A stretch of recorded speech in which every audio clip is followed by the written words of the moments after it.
دوسروں کے لیے جینا سیکھیں، سچائی کو شعار بنائیں، کسی سے دھوکہ نہیں کریں، اپنے اندر اتر کر کے اللہ کو ہم نے جواب دے ہونا ہے، لوگوں کا خیال رکھیں، لحاظ رکھیں، ایک اچھی برادری تشکیل پاتی جائے، ایک دوسرے کا احساس کریں، ایک دوسرے کی ٹانگیں کھینچنے کی بجائے ایک دوسرے کو سپورٹ کرنے کا مزاج بنائیں۔ یہ حضور کی سیرت کا رنگ ہے، یہ حضور کی سیرت کا جمال ہے۔ اور اگر ہم یہ نہیں کرنا تو جلسے کیے جائیں، جتنے مرضی کر لیں، محفلیں بھی کروائی جائیں، کیا فرق پڑتا ہے اس سے؟ تلذذ ہے کانوں کا، سنا، لذت لی، چلے گئے، اگلے ماہ پھر دوبارہ ایک محفل بپا کر لی، لذت لی، چلے گئے، سال بعد پھر جشن بپا ہوا، لذت لی، چلے گئے، ساری زندگی بھی گزار دی کہ کچھ نہیں ہوگا۔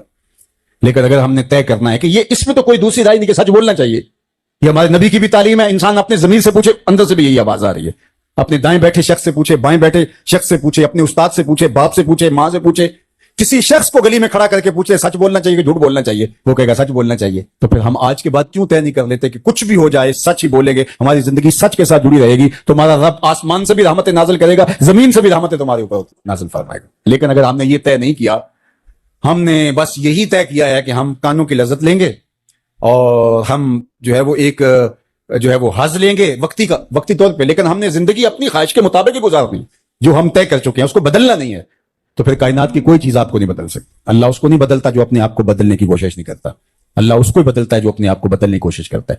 تو فرماتا ہے میری طرف اگر کوئی ایک قدم چل کے آئے، میں 70 قدم آتا ہوں، اور میری طرف اگر کوئی چل کے آ جائے، اتیت ہوں ہر والا، میری رحمتیں دوڑ کے اس کا استقبال کرتے ہیں۔ کل مارکیٹ میں ہر شخص یہ طے کر کے بیٹھ جائے، دکاندار بھی ہیں یہاں، کارخانہ دار بھی ہیں، ٹیچرز بھی ہیں، اساتذہ بھی ہیں، علماء بھی ہیں، عوام بھی، ہم یہ فیصلہ کر لیں کہ کچھ بھی ہو جائے آج کے بعد جھوٹ نہیں بولیں گے، صبح ہی آپ کا شہر بدل جائے گا۔ انقلاب لانے کے لیے کوئی کہیں سے کوئی فلسفہ لانا پڑے گا جس کو پھر عملی طور پہ تنفیذ کے لیے اس کے لیے کچھ سیمینار کرنے پڑیں گے۔ حضور نے فرمایا کہ جھوٹ نہیں بولنا، یہ طے کرنے تمہارا معاشرہ تبدیل ہو جائے گا۔ تم طے کر لو ہم اوروں کے لیے جئیں گے، صرف اپنے لیے نہیں۔ تو پھر کوئی کسی سے دھوکہ کیسے کر سکتا ہے؟ کوئی کسی فراڈ کیسے کر سکتا ہے؟ کسی کو نقصان کیسے پہنچا سکتا ہے؟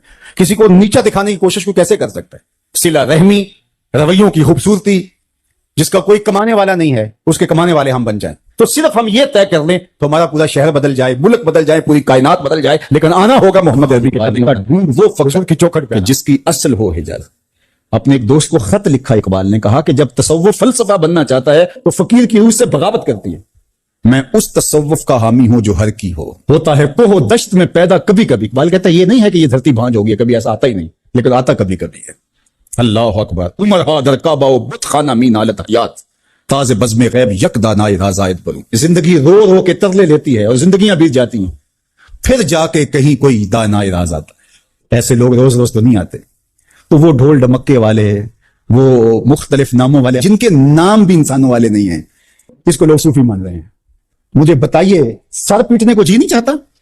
ان کے نام دیکھیے، پھر ان کے رویے، ان کے قریب جا کے دیکھیے۔ 20 سال 25 سال سے نہائے نہیں ہیں، بدبو آ رہی ہے بدن سے، صوفی ہوتا ہے۔ اور صوفی کے تو رویوں سے بھی خوشبو آتی ہے، صوفی تو جس گلی سے گزر جائے اس گلی سے بھی خوشبو آتی ہے، اس لیے کہ صوفی عکس جمال محمد عربی ہوتا ہے، حضور کا دیوانہ ہوتا ہے، حضور کا غلام ہوتا ہے۔ تم نے کس کو صوفی سمجھا ہوا ہے؟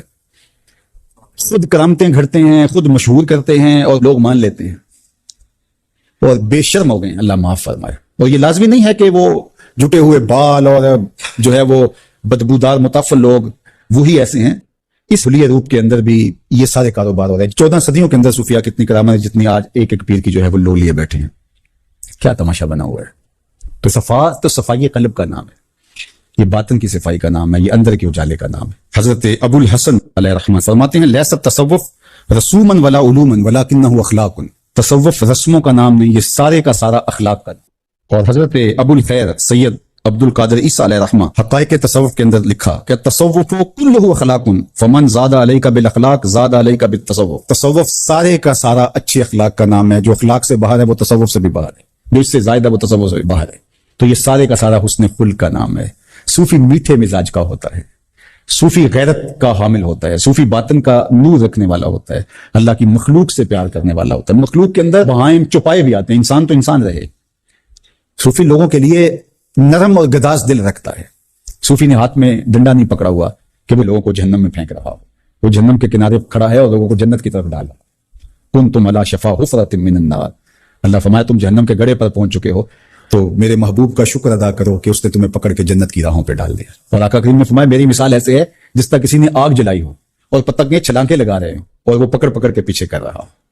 چھلانگیں لگانے والوں کو، جو آگ میں چھلانگیں لگانے والے ہیں، اس کو پکڑ پکڑ کے پیچھے کرنے والے کی مثال میری ہے. یہ صوفی حضور سے مستنیر ہوتا ہے اور وہ اللہ کی مخلوق کے لیے نرم دل ہوتا ہے. التصوف کلہ ادب، یہ سارے کا سارا ادب کا نام ہے. ادب کا دوسرا نام تصوف ہے. آداب کی رعایت کا نام، اقدار کی حفاظت کا نام. اقدار عالیہ جو زندگی کی اچھی ویلیوز ہیں جن کو اختیار کر کے آپ جو ہے وہ ایک اچھے انسان بنتے ہیں، تو فرمایا کہ تصوف کلہ ادب، ان سارے اخلاق عالیہ کے حامل شخص کا نام ہی صوفی. اس میں شکر ہے، اس میں صبر ہے، اس میں حوصلہ ہے، اس میں رازداری ہے، اس میں رواداری ہے، اس میں لوگوں کے تلخ رویوں کو برداشت کرنا ہے.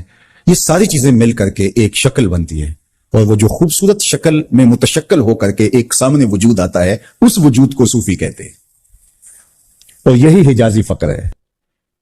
باقی تو پٹکوں والا صوفی اور مختلف رنگوں کے جبوں والا صوفی، مختلف سٹائل رکھنے والا صوفی، ہاک ہو کی ضربیں لگا کر کے ڈھول کی تھاپک پہ ناچنے والا، رقص کرنے والا، گھڑولیاں بھرنے والا اور مریدوں سے بھنگڑے ڈلوانے والا، سجدے کروانے والا، ایسے صوفی تو آپ کو گلی گلی ملیں گے. ڈھونڈ وہ فقر کی جس کی اصل ہو حجازی.